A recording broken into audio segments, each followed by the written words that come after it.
this video, I'll show you how to link your website to a database. Now, the first thing you need to do is you need to go to Tools and connect to a database. Now, I'll first of all show you my database. This is the database. It's a database designed to test students and store their results. As you can see, it's fairly complex. For this tutorial, I'll just be showing you the student table, which includes student details, including their username and password, because that's what we're going to do. We're going to log on using their username and password. Okay. So Tools, connect to a database. Okay. Data source, leave it as OLDB. Database name, you need to browse for it. Now guys, it's a good idea to keep it in the same folder as your website.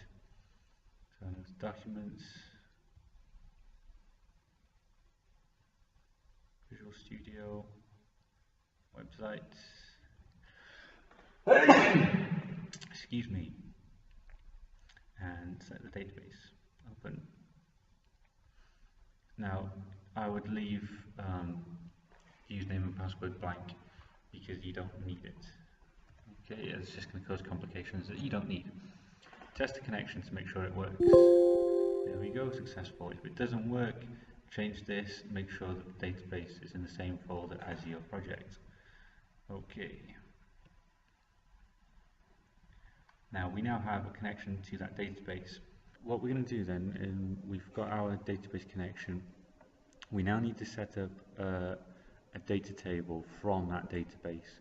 So basically, inside Visual Studio, it's kind of like creating a database from that database, but one that Visual Studio can work with. That's not entirely correct, but that's good enough explanation for now, really.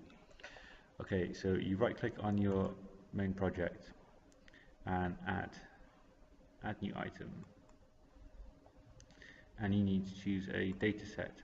Now the name is here, I would just leave it as data set because it's easy. Add it in. Now it says this, do you want to add it to the app code folder? Click yes. Now at the moment there's nothing in it, but to add the tables from our database into Visual Studio, if you right click and add, you want table adapter. Now it will find your database connection already. If it doesn't, or you haven't set one up, you can click on new connection. Connection string, you might need this later on in more advanced programming. It depends on what you're going to do. You can always find your connection string in here. This will not change if you don't add any more connections. So that's where you find it. Click on next. Use SQL statements because that's what you're going to be doing. Now here guys is where you can write your SQL. I'm going to be lazy and I'm going to use the query builder. Now remember, if you want full marks for your assignment, you must write the SQL by hand. We can tell, believe it or not, but I said just for speed, I'm going to use the query builder. Now as I said, we're going to get the students to log in.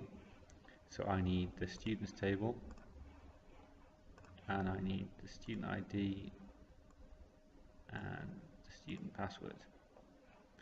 Okay, so there you go, it puts in the SQL for me. Next, now this sets the methods that the table adapter can do. So you can use fill queries, you can use return, you can get data, and you can also insert, update, delete on this table as well. Now if you only want to get data, you don't need this. It'll save a little bit of code and a little bit of time, but to be honest guys, if you're not sure what you're going to be doing, keep all three ticked. Next, so it's done all this for me. I've got all the methods to do these things, and I can click finish. So there we go, I have a table adapter based on my database that I can now work with in Visual Studio. So if I go back to my code, now what I can do now is I can set up a proper login check by using my dataset table adapter. Now guys, you need to make sure that this is saved. If it's not saved, the code in here will not see this, okay? So the first thing I need to do is set up an instance of my table adapter. So dataset table adapters dot, now I only have one at the moment, but as you create more, you'll have more. Student table adapter, then give it a name. So student adapter as new dataset table adapters dot student table adapter. Sorry guys, that shouldn't be as new, that should be equals new. And here we need brackets and obviously semicolon. Right, so that's set up our table adapter. We also need to set up our data set where we're actually getting the information from. So dataset dot students data table, and we need to create an instance as well, so I'm just going to call it student, capital.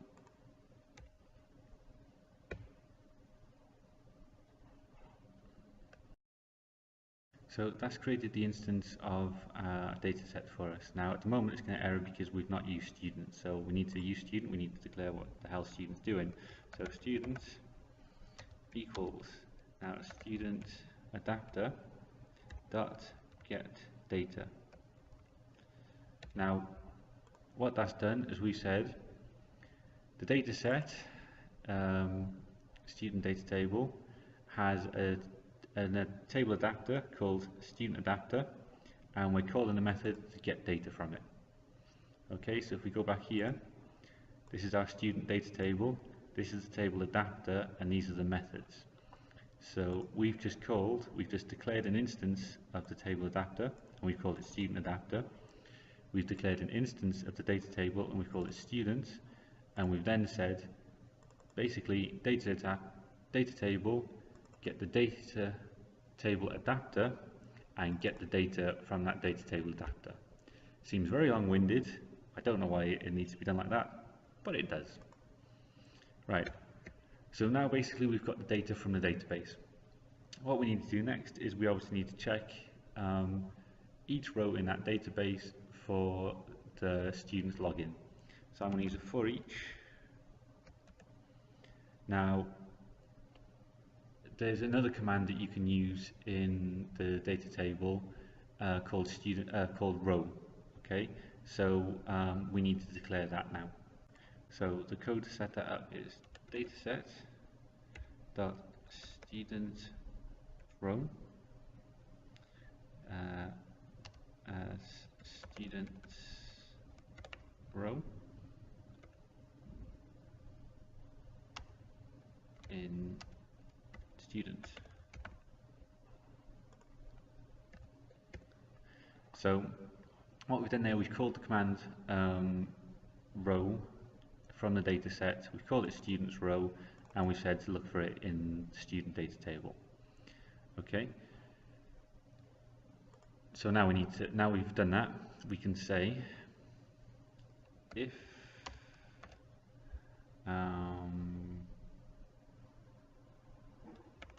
students row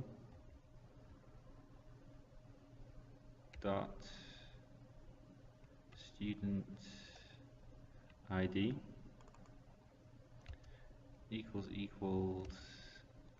text box 1 dot text and students row dot, oops, if I spelled it right,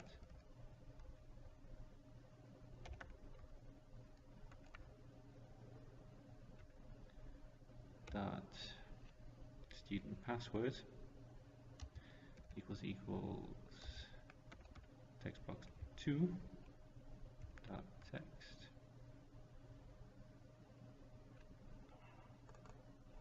whoops, wrong one, dot text. Then I'm going to make the text box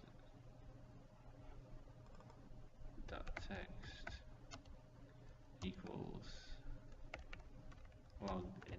Now obviously you're going to need to do something else there guys, but once again I'm not going to give you all the answers. And text box 2 is going to say logged in as well. Right, so just to recap that bit of code, what I've said is for each row in the student table, if the student row student ID equals the text box text and the same student's row password equals text box 2, then say logged in both text boxes. So let's save everything and see if that works.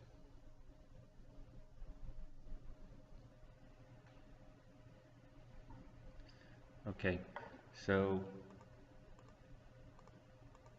if I click, so I know I have a student with login 121 and password is also 121. Let's see if that works. Yep, there we go. Now let's try and put in something else I know doesn't work because this doesn't exist. Nothing happens. Once again, 121, 121. There we go. So recap one more time. We've declared an instance of our table adapter and called it student adapter. We've declared an instance of our data set and called it student. We've asked our code to get the data from the data set and from the table adapter. Then we've checked each row in that data table and we've said if the row's student ID equals text box and the same row's password equals text box 2, then we're going to say how to log in. This, guys, you will need to do for each piece of code, okay? So you're going to need to connect to your table adapter, you're going to need to connect to your data set, and you're going to have to tell it to either get data or insert data, etc., depending on what you're doing. There we go.